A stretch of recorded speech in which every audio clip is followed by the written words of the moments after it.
Good morning. Today will be Thursday, October 14th, I believe. It's the second to last day of the tour. So this will be my author Q&A, answering questions that you guys had for me. And yeah, we're gonna get into it. All right. Let's hope that Emery doesn't turn off the camera. I'm just gonna answer a few of them, not all of them. I have it on my iPad here. But the first question is, what is the first book that made you cry? And I cannot remember the exact first ever book that made me cry, but I can remember a book that made me bawl tears for like 2-3 days. And I was like, I have never cried this much at a book ever in my life. And that is Falling Into You by Jacinda Wilder. I'll see my daughter. Falling Into You by Jacinda Wilder. That book that whole series is, I loved it. Next, does writing energize or exhaust you? It definitely energizes me. It definitely pushes me to write a lot more. It's never exhausting when I write. So yeah, it energizes me. What is your writing kryptonite? For me, I guess my writing kryptonite would be coming up with different book ideas while in the middle of writing a manuscript, because then I'd be like, oh my gosh, I want to write that book idea now. And I stop what I'm doing, then I start that book, and then I got to go back and finish the one that I was already writing. So that would be my kryptonite, coming up with ideas in the middle of writing a manuscript. Have you ever gotten reader's block? No, I've never gotten reader's block. I never am in a reading rut. I always just jump from genre to genre. Sometimes I do Emery all over the place. Sometimes I will stay in one genre for a long time and read a whole bunch of books in that genre, like right now. Other times I would read a genre, then the next book would be a different genre. So what is going on? What's going on? What's wrong? She wants the phone and the tablet. All right. Do you think, oh no, I'm skipping. Do you try more to be original or to deliver to readers what they want? I would definitely say both. I deliver what I know readers like to see in a book, but then I also make sure that my book is original to me and my stories aren't really stories that, of course, you probably would hear the same old trope here and there and things like that, but I try to make it to where my stories still have some originality to them. That's what I did with On a Cloudy Day. That's what I did with When in Tokyo. That's what I did with A Holiday with the Devil. So, yeah, I try to keep it original, but also stick to what I know readers like to see in books. We gotta leave mommy's camera there, okay? So, do you think someone could be a writer if they don't feel emotions strongly? I feel like anyone can write something.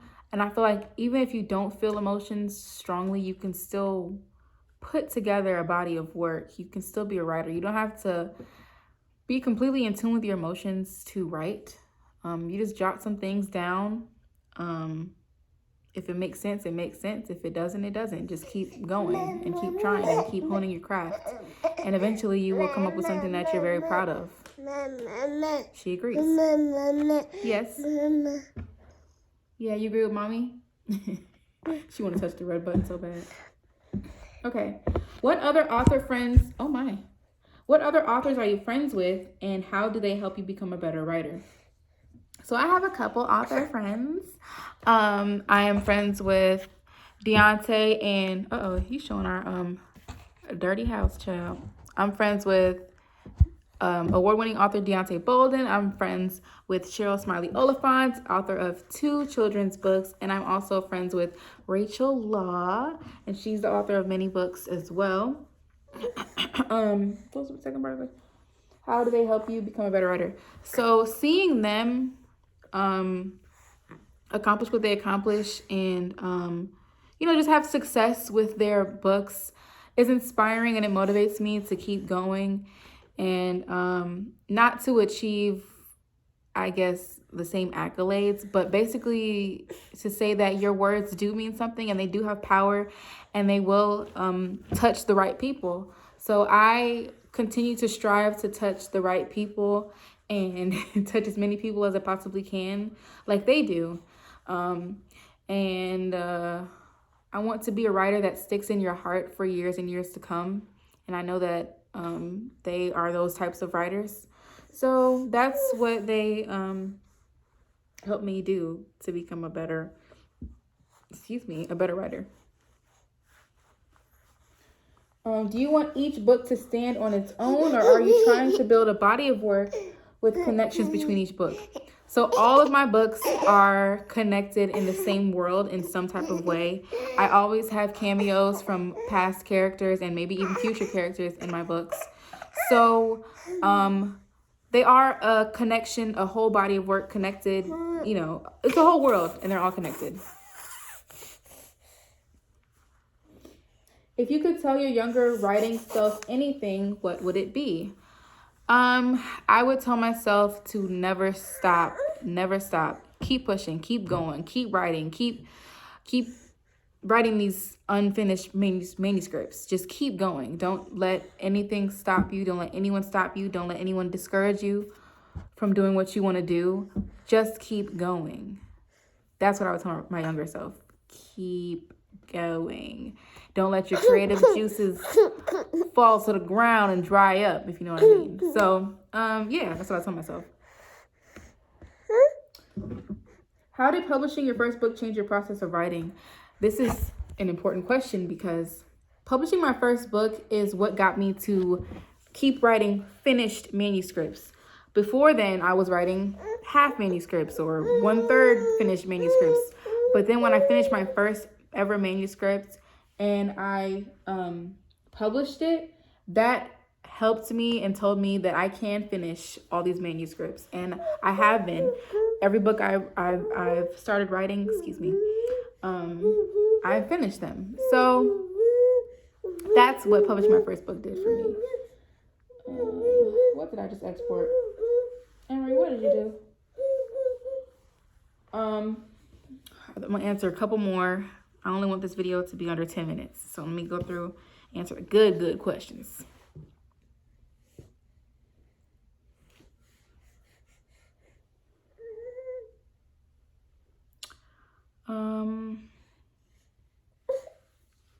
Oh my. What's your favorite underappreciated novel? That is a really good question. And she's stretching my shirt out. Emery, you stretching mommy's shirt. What's your favorite underappreciated novel? Oh my gosh. Wow.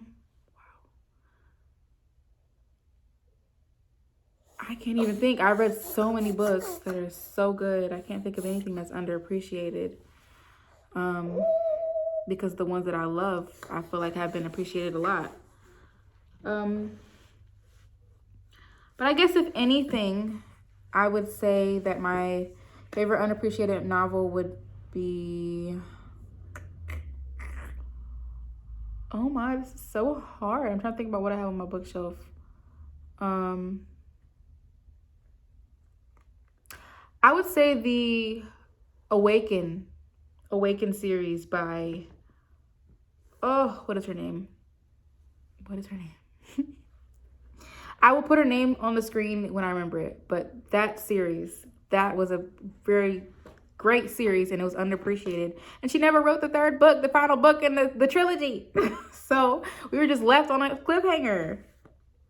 But yeah, those books are great. How many unpublished and half-finished books do you have? So, unpublished, I have A Holiday with the Devil is still unpublished until December, so that's one. I have Clear Skies. I have Under the Moon. I have Forsaken. And then I have another series that I started that is unpublished. So that's a duet. So that's 2, which is Ever Since I Saw You and Ever Since I Had You. And then I have another book that I started. So that's that. And then I have, oh wow. I started so many books that I plan on writing for my series just so I can get the feel of the characters. So really it's at least 10 right now.